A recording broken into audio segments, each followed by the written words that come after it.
유력 정치인의 선거법 위반이 엮인 중대 사건에서 캐스팅 보트를 쥐고 있던 대법관이 억지 논리로 무죄를 주고는 대법관에서 은퇴한다. 그리고 은퇴하자마자 그 정치인의 지자체 개발 비리 사건의 주인공에게서 50억을 받기로 하고 그 회사에 들어간다. 알고 보니 그 문제의 유력 정치인의 수족 같은 자가 판결 전에 그 대법관을 8번이나 만난 기록이 있었다.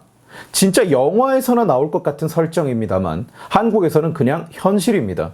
영화에서는 보통 결국 다 드러나고 관련자가 다 같이 재판받고 감옥에 가는 걸로 끝나는데 대한민국의 현실에서는 그 누구도 처벌은커녕 기소조차 되지 않았습니다. 그 일에 엮여있는 그 누구도 죄책감조차 갖지 않습니다. 그리고 그 정치인의 지지자들도 아무도 이걸 문제 삼거나 잘못된 일이라고 생각하지 않습니다.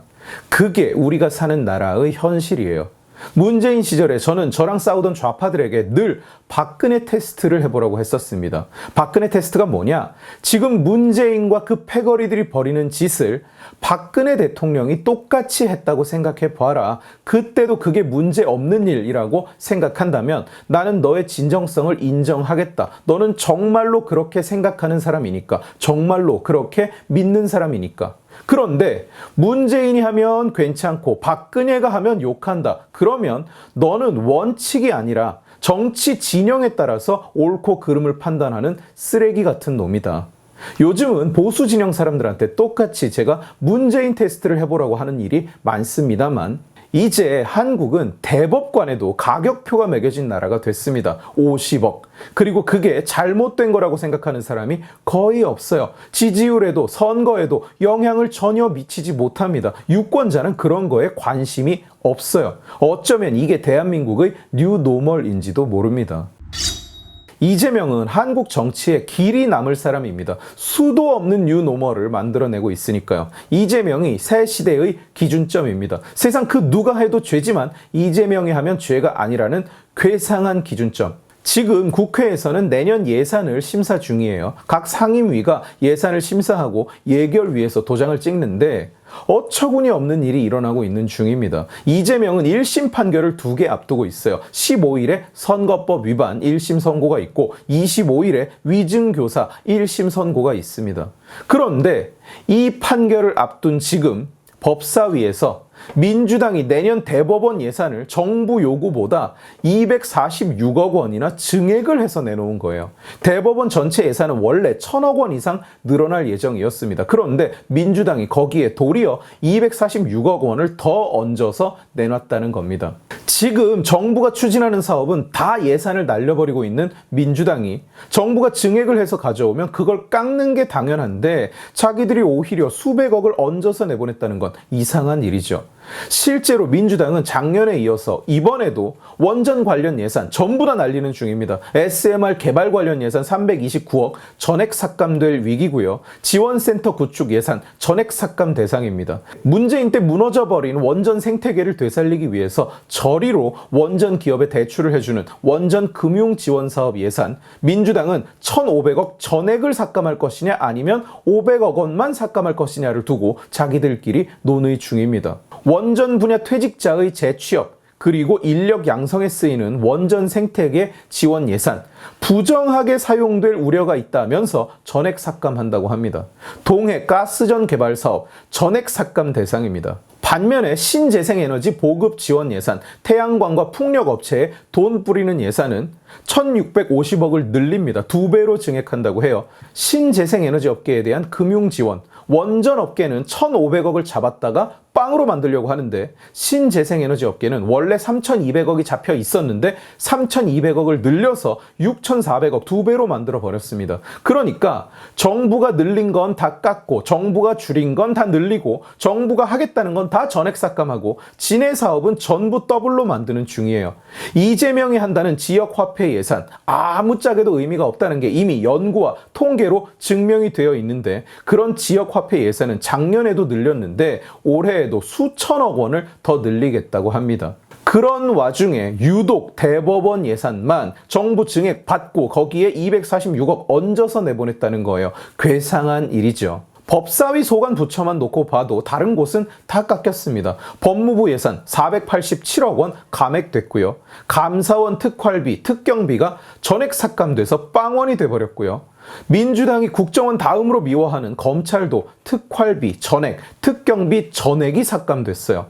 검찰의 특활비는 보통 기밀을 요하는 수사 경비로 쓰인다고 합니다. 주로 마약 관련 그리고 디지털 성범죄 추적 등에 쓰이는 돈이고, 특경비는 기밀성을 따지지 않고 추가로 수사에 활동비로 사용하는 돈입니다. 예를 들어서 압수수색 시간이 길어졌다든지 이럴 때 이미 문재인 정부 때 당시 법무부 장관이었던 범계가 지네 당인데도 특활비는 여기서 더는 못 깎는다. 이제 한계 상황이다. 이렇게 말했던 돈입니다. 그런데 그 뒤로도 계속 줄고 또 줄다가 이제 아예 빵원이 됐다는 거예요. 그러니까 민주당 지들도 특활비의 필요성에 대해서 잘 알고 있어요. 그런데 그냥 검찰이 밉다고, 검찰 수사를 막겠다고 전부 다 그냥 영원 처리를 한다는 얘기입니다. 법사위원장이 청래인데 청래는 심지어 영수증을 첨부하지 않으면 특활비를 없애버리겠다고 했습니다. 영수증이 첨부될 수 있는 돈이면 애초에 특활비로 잡히지도 않죠. 그러니까 그냥 악다구니를 쓰는 거예요. 민주당도 그게 무슨 검사들끼리 떡 사먹고 고기 사먹고 하는 돈이 아니라는 걸 잘 알고 있어요. 그냥 시비를 거는 겁니다. 수사를 못하게 하려고. 이런 와중에 민주당이 오직 법원 예산만 증액에 증액을 얹어서 준다. 괴상한 일인 거예요. 제가 음모론을 제기하는 게 아닙니다. 법조계에서 하는 얘기입니다. 이건 노골적인 법원 달래기다. 이건 법심 잡기다라고요. 얼마 전에는 판사 출신인 방통위원장 직무대행을 법관 출신 주제라고 깎아내렸던 의원을 이재명이 직접 엄중 경고를 하면서 깠고요. 그 해당 의원은 공개 사과를 하고 당직에서 물러나는 일도 있었습니다. 반면에 같은 국감기간에 검찰한테 막말을 한 의원도 있었고, 국악인들이 대통령실과 무형문화재 관련 인사들 미팅을 하는데 거기서 국악 연주를 좀 했다는 이유로 기생집이냐라고 했다가 국악인들이 가야금 연주 한번 했다고 우리가 기생이냐고 난리가 났었습니다. 그러니까 국악을 기생집에서나 하는 행위로 만들어버린 겁니다. 지가 무슨 소리를 하고 있는지도 모르고 떠들었다는 거죠. 그런데 이 사건에서도 이재명은 전혀 말이 없었어요. 그 해당 의원들 아무도 징계받지 않았습니다. 그러니까 막말을 단속한 게 아니라 오직 판사님들 심기만 안 건드리려고 전전긍긍했다는 거예요. 이건 누가 봐도 방향성이 있는 거죠. 이재명은 정치 인생 내내 오직 단 한 가지 전략만 구사했습니다. 돈 뿌리기. 지금도 이어지고 있어요. 오로지 돈 뿌리자는 얘기밖에 안 하죠. 곳간을 열라고. 나라 곳간이 텅 비어서 안에 아무것도 없는데 그 같은 문을 열고 또 열면 그 안에서 뭐가 나오겠습니까? 빚만 나오는 거예요. 빚. 이번 이 짓거리도 그것과 다를 바가 없는 겁니다. 남의 돈으로 자기 덕 쌓기, 국가 예산으로 지 돈같이 선심 쓰기. 한 명을 죽이면 살인자지만 만 명을 죽이면 영웅이라는 말이 있는데 지 돈 1억 원을 주면 뇌물이지만 국가 예산을 수백억 살포하면 곳간을 열었다고 칭송받습니다. 법원 행정처장을 불러다 놓고 민주당 의원이 예산 받고 싶으면 살려주십시오 해보라고 했던 민주당의 대표가 대가리 수를 이용해서 법원에 선심을 쓴다. 수백억을 내려주신다. 참으로 어처구니 없는 일입니다. 거기에 대한 문제의식이 전혀 없다는 게 본인도 그리고 지지자들도 아무도 이게 얼마나 잘못된 일인지 인식을 하지 않고 살고 있는 거예요. 법원에 예산을 더 준다고 판결이 바뀔까요? 그렇게 얘기하고 싶지는 않습니다. 아니라고 믿고 싶고요. 물론 50억 원짜리 선례가 있기는 하지만 이번 건은 뭐 개인적으로 주고받는 것도 아니고요.